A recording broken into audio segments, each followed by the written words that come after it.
What has it actually cost to run a fleet of 5 classic Jags on the channel for the year? And what are the economics of running a small automotive YouTube channel? All those questions and more will be answered in today's video.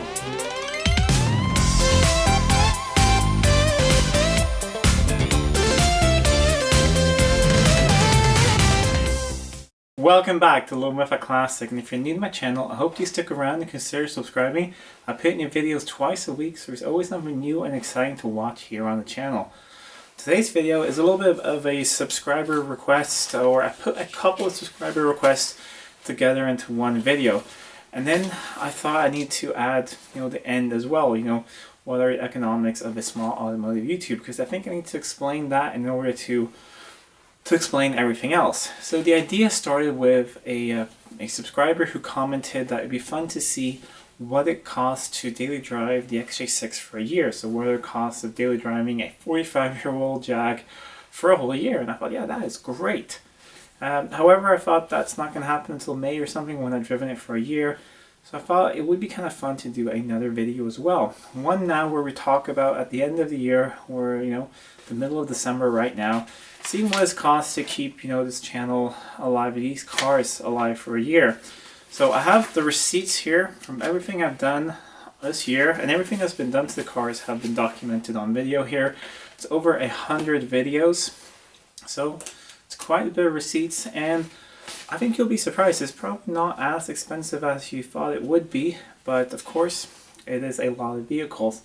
And one thing I thought we have to go over before we talk about this is sort of how I'm able, to pay for this. I'm still recovering from that cold, so I'm drinking plenty of tea to keep my voice going. And so this is a small automotive YouTube channel. We have about 8,400 subscribers as of me recording this. During the year, I've gained about 7,500 subscribers, which is fantastic. So first of all, I want to thank you guys so much for everyone who subscribes, who likes and comments. I read every single comment and I do my best to reply to as many of them as I can. Sometimes it's a bit overwhelming, but I do promise I read all of them and I reply to as many as I possibly can. Like I said, over 100 videos this year, so I think I've been quite busy. It's been on average about 2 videos a week, which I think is not bad considering I do have a farm to live on, I have family, I do have a full-time job as well. This is just my hobby, and it takes quite a long time to make every single one of these videos. So what you usually see is a 15 to maybe 25-minute video.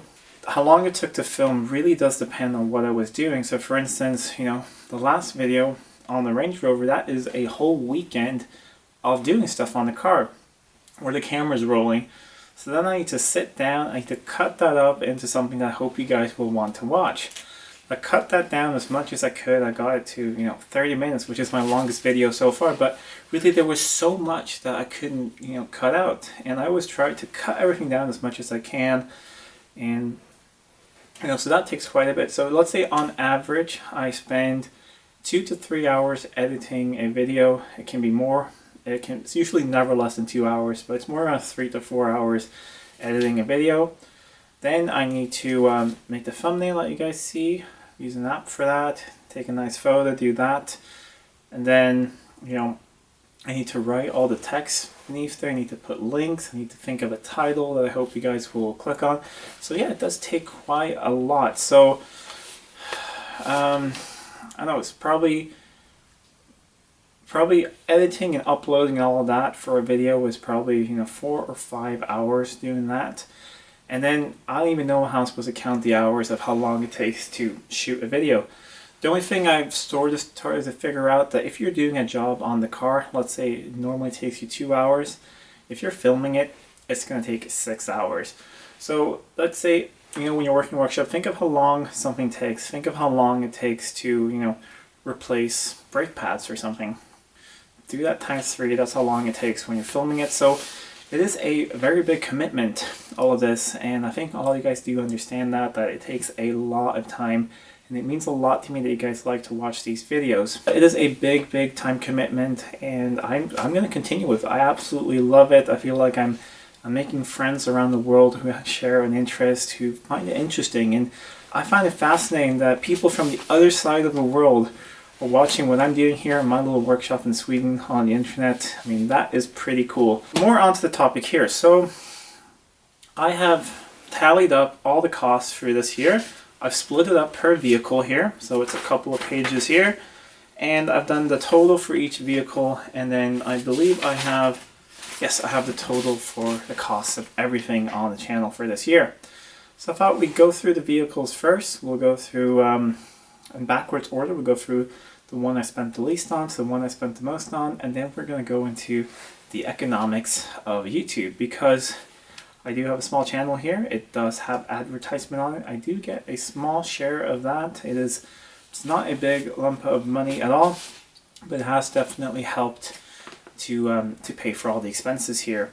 And that's one thing I do want to mention as well. Some of you guys are watching might think that, oh, that guy here, he must have a really high paying job or a trust fund or something.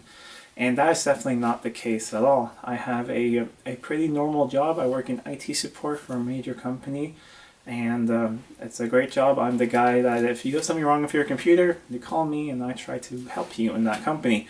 However, just that paycheck alone would not cover this interest at all. So that's why, of course, I love doing this YouTube thing, but in order to expand it and grow it and make it bigger, I do need to run it as a business. And I did start a small little business, also called Living with a Classic, to basically try and manage all of this. So I thought we would start with the least expensive car on the channel, and that is the 1966 S-Type, which has cost me nothing in parts this year at all. It's been a good year. And that's because I haven't really done that much to it. I've only started to take it apart, so it's going to be quite expensive. And that's also why it's going to be a very long-term restoration here on the channel, because I will need to, save up money for each installment, each video of new parts, because that's just going to devour money. So that's why it's going to be a long-term project, and I'm really happy that you guys are excited to watch it, even though it's going to take years. Because that's not only because I can only do it in my free time, it's also because of the financial aspect that I don't have the money just to send it off. And that's also why I'm doing all of this, of course, myself, because one, I enjoy it, but also I could never afford sending anything away to the workshop. So that's why I need to do it myself. However, it has cost an insurance. I have the vehicle insured, of course. It's cost me $30 to insure it for this year. Then we come to the 1999 S-Type, which we're only glancing over shortly. I had it for 6 months. If you remember, I bought a 1999 V6 S-Type, which had some issues with it. A friend of the channel got it in on trade. I got a very good deal on it. And then I fixed some things. I made it better, of course. I fixed the coolant leak, gave it a service, new spark plugs and coils, and a few other things. And otherwise, it was a very reliable vehicle. I ended up selling it, not because I didn't like it. It was because it was basically too reliable here for the channel. I needed to have vehicles that I could make videos of, and I just ended up not being able to make that many videos of that car, and also they were not that popular. Not that many people viewed them, so I couldn't really justify keeping that car because I really only got it to make videos of. So I ended up selling it, and that justified that I would be able to keep both keep the XJ6 and also get another car that I thought would be good for the channel, which I think it is, the old Daimler over there. So after having that car for a year or 6 months and fixing stuff in it, I did actually make a small little profit. Not very much, just a couple $100, but that's why I'm counting that car as basically being free in parts, because even counting parts and everything, it went plus a little bit. But I'm not counting it in the grand total of schemes, but I thought I have to mention it, because otherwise someone's going to ask me about it. The next car on the list is the XJS, the red XJS V12. And that's one thing I do need to mention. I have mentioned it a couple times, but some people may be confused. That car is not mine. It is my parents' car. However, it stays at my place. They have moved abroad, and they've chosen not to take it with them. They come up here and visit during the summers, and that's when they use the car. It's just, a nice sunshine car here in the summer, but it lives here at my place. I take care of it as best as I can and do service work and make videos with it. and my parents, I think they really like that I'm able to make videos of them, and I'm very, very thankful that I get to have the car here, because it really did start the channel, that car, to be able to make some videos of the XJS. I've had the idea for this channel for quite a long time. We have talked about this before, so I'm not going to go off on a tangent here, but in order to really sort of start the channel now, when I started to upload videos regularly, was when the XJS started staying at my place, because I realized when doing research about making an automotive YouTube channel, you need more than one vehicle for people to have interests in the channel. At least that's what I think. And with only having the XJ12, I thought that that wasn't really enough to get interest in the channel. So I was able to borrow the XJS and make videos of it and fix it up and do service work to it. Was really, really great. So I'm very, very thankful to my parents for letting that car stay here. Next on the list, or no, total, actually, there have been some costs on that car this year. Due to the situation this year with lockdown and no car shows and everything, we actually haven't gone out with this car this year. Only really just driven around here, make sure that the brakes haven't stuck on. Other than that, I replaced the hoses on it, coolant hoses, and did a coolant system flush and new coolant. All of that together was $300 in parts. And just, you know, I've rounded everything up a little bit, so this might have been $290 or something, but it was $300 in parts. That's what that car has cost me this year. I don't pay for the insurance, so that hasn't cost me anything on the channel. The XJ12 hasn't done that much this year as well, because I was very busy with the XJ6, and then when I wanted to get it going, it ended up just leaking fuel everywhere. And I haven't had a chance to fix it right now, and that hasn't been that I've been lazy and haven't wanted to. There is one issue with this workshop, and I'll show that at one point. Right outside the workshop, there is grass. There is a lawn. Something I want to do. I want to get rid of that grass and put gravel so I can actually get cars in here during the winter. Because when it rains like it's been doing now for like 3 weeks straight, that becomes like a swamp out there, and I cannot drive a car up the ramps here, at least a rear-wheel drive car. It will not go up the ramps. It will just make a muddy mess, and I can't get it in here. So that is also why I haven't decided to fix that now, because also I wouldn't really drive that thing now in the winter, and I really need to get it in here in order to have a look at those fuel tanks and replace all the pipes. But when I tried to get it going, I did an oil change on it, and an oil filter and fuel filter. Those parts were about $150.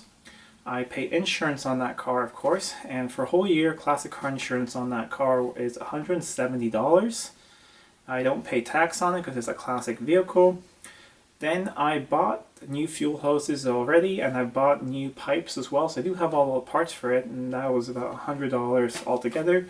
So that car has cost me $420, but it hasn't really moved anywhere this year. So not the best $420 spent, but we're going to use that thing a lot more next year, so I hope you see it more on the channel then. Then we got the XJ40. Sitting here right beside me now.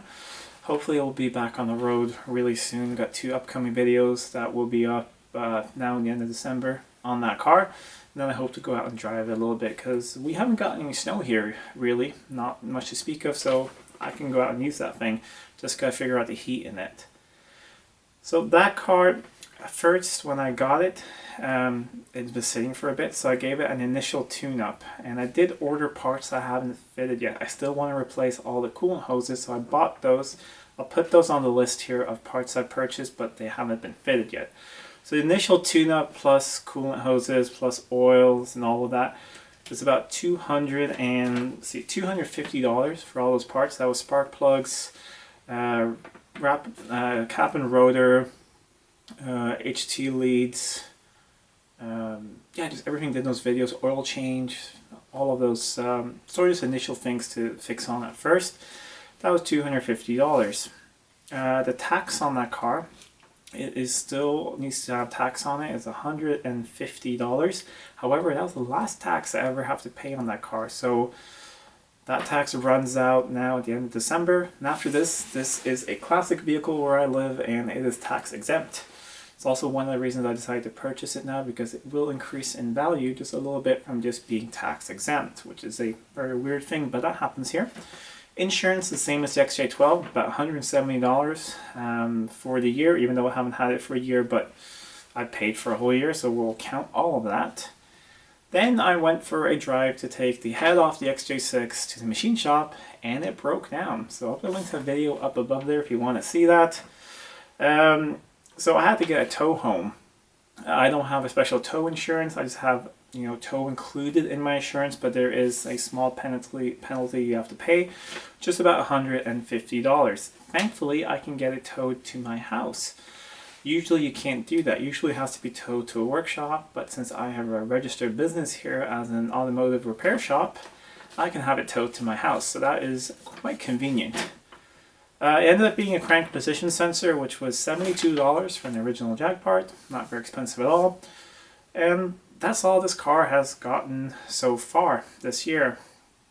There are other parts waiting for it, but they haven't been fitted to the car yet, so I'm not really going to count those. I mean, technically I should probably add another $50, I think, for the oxygen sensor, which I am fitting at the moment. But in total, it is $792 for the XJ40. And then we come to sort of the big one, the XJ6. And that's where really most of these receipts are from. But before we go the total of the XJ6, I want to say that I bought the XJ6 basically just to have as a project here on the channel for you guys. I bought that thing basically to make videos initially. And I initially did not plan on keeping it. I planned on getting it back on the road, making some videos, and maybe selling it and maybe making a small profit. But I ended up falling in love with the car, and I ended up realizing that it would be really fun to daily drive it, and I think you guys would enjoy following along that journey. And you guys really have enjoyed some of the best videos or most enjoyable videos on the channel are when I'm out driving that car or when that car breaks down. And that is sort of a given with a 45-year-old Jag that gets used a lot. It's going to break down, and that's a fun thing about YouTube. When things go wrong, people really want to watch that. If I were to post a video, it'd be like, my Jag is running great. No one, maybe you guys who are subscribed will watch it, but YouTube is not really going to promote it to new subscribers, which is kind of, I'm still going to post videos if everything goes well. Like I did the 1 month update, there was nothing wrong with the car, and that was a good video. But for instance, a video like the XJ40 leaving me stranded on the highway, people are really going to watch that. So that is sort of also one of the economics of being an automotive YouTuber with old cars is if they're unreliable, it seems that makes good videos.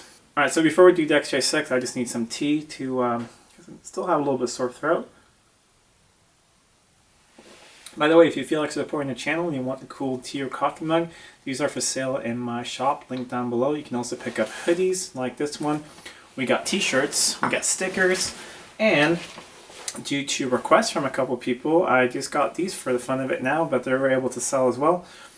These are face masks. We live in a very weird time at the moment, and you need to wear face masks when you go places, so I thought, why not have a fun face mask with the logo on it?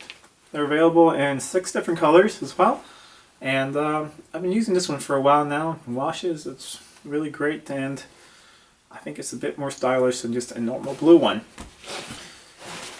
On to the XJ6. So the initial cost of getting it back on the road we've already covered in a previous video this summer, but that was $590 to get it on the road the first time. That's included everything, every fluid, everything included in that. However, a little while after that, I decided to do a tune-up because it wasn't really running perfectly evenly. I did not know I had a blown head gasket, but hindsight is 2020. Sorry, need some more tea. So I bought a bunch of things for a tune-up. So new ignition components, cap rotor, really, really expensive ignition cables for it, really nice ones. So that was $100 all on that. And I can update you a little bit on that. For the first time in my life, I've had a mouse attack in a car. It hasn't been inside, it's been outside. The car was parked outside now for a bit because the Range Rover is where I usually park it inside. And I didn't use it for about 4 days. And when I popped the hood or the bonnet, I saw that a mouse had gone up in there and chewed on an ignition cable. So those new ignition cables are just going in the trash. So thank you so much, you little rodent.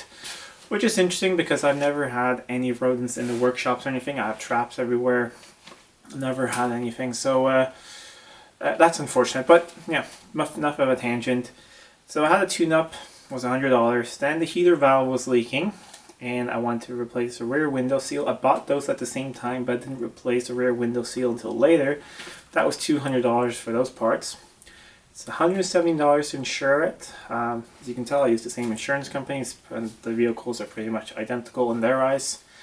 Then we blew a head gasket. We had rebuild number 2. And that was $190 for all of that, with the machine work and the gaskets and oils and everything.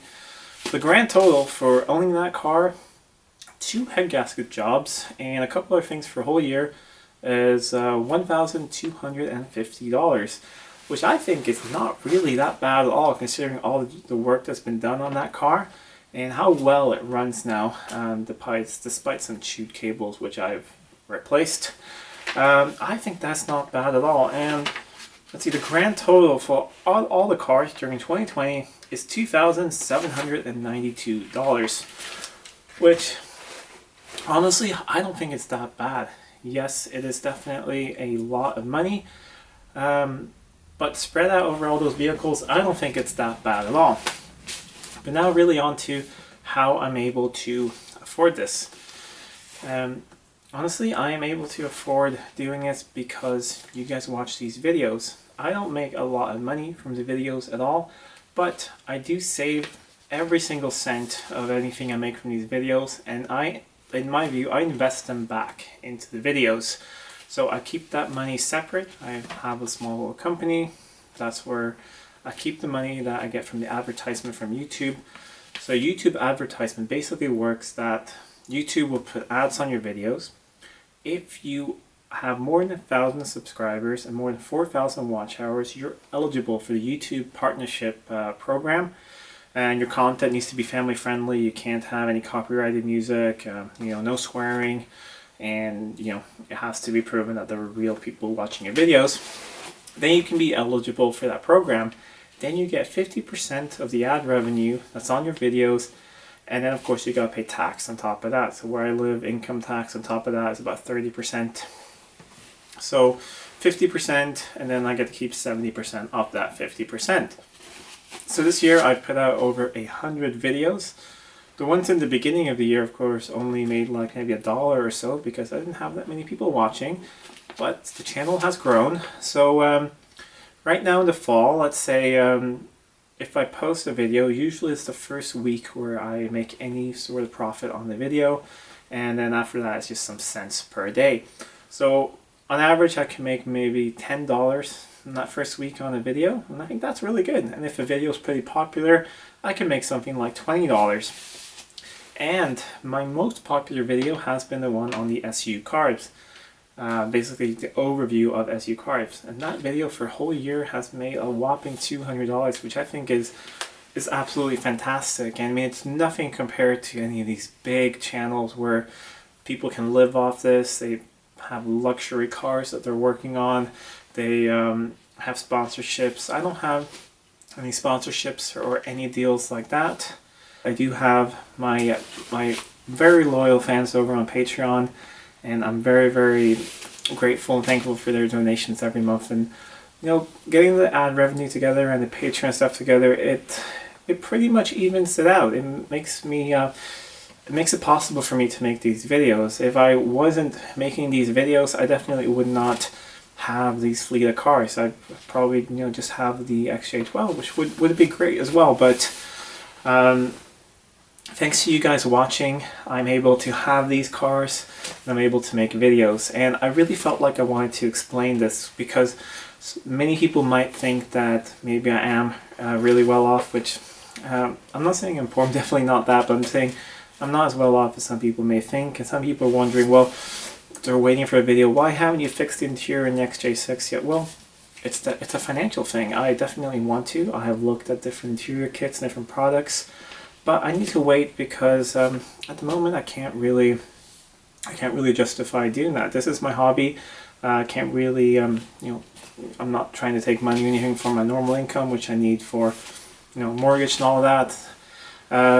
So I hope that sometime in the spring now I will be able to do that with the XJ6. I really do want to finish that car off, make the interior look really nice. I was planning on starting to do the interior now in the fall, but then I had the second head gasket and a few other things happen, so that sort of set me back as well. One other thing I haven't covered in the costs on the channel, which is of course camera, lights, and microphones. I've sort of tallied up during the year because I've upgraded to a nicer camera and bought it used. Still trying to be as financially wise as I can with all the purchases. So I picked up a good camera. I picked up now a better microphone. Tripods. Things break. It happens. I use things almost every single day. And I've also had to pick up some more tools, like an engine crane, different tools that sometimes tools break as well. So overall, I'd say, even memory cards, I have to buy all of those things. So tools and things for the channel for about a year, I'd say plus or minus about $1,000. So then in total, you'd have about $3,700, $3,800. So what it cost me to basically run this channel for a year. And in my opinion, I think it's been absolutely worth it. I'm so happy that I'm doing it. It's one of my favorite things to do. When I upload a video, I see it go live, and I see that people are excited to watch it. It's a great feeling, and it's also a great feeling that I sometimes see that I have inspired people to go out and get a classic Jag, or to pick a certain car, or to decide to use their car more, or to decide to go out and actually work on it themselves. I'm really happy that I'm able to inspire people to do that, and I am very, very grateful that you guys want to watch, and hope you guys want to continue watching. I'm a person that sets goals, so my goal was very ambitious for this year. My goal was to get 10,000 subscribers by the end of the year. I definitely don't think that's going to happen, and that doesn't really matter. It's going to happen at some point, but I always like to set goals, and that was my goal, and it was a very ambitious one, probably too ambitious, but if you don't set ambitious goals, you will never, you might not achieve anything at all. Anyways, a very different video. I hope it wasn't too long, but it's something I felt I needed to talk about, and also I'm always completely honest with everything that happens here on the channel, and then I thought I want to be honest about this as well, so you understand that there is also a reason why I try to show how to do everything yourself and how to save money. That's not a gimmick or anything. That's because I need to do that as well. If I don't do everything on these cars myself and try and get the parts as inexpensively as I can while still getting quality products, there's no way I could do this at all. And also there's no way I could do this without you guys watching. So anyways, thank you so much for watching. If you're not subscribed to the channel, please do subscribe. It really does help out a lot. Maybe I can reach that goal of 10,000 subscribers pretty soon. Anyways, until next time, I'm Adam, and this was Living with a Classic. I'll see you soon.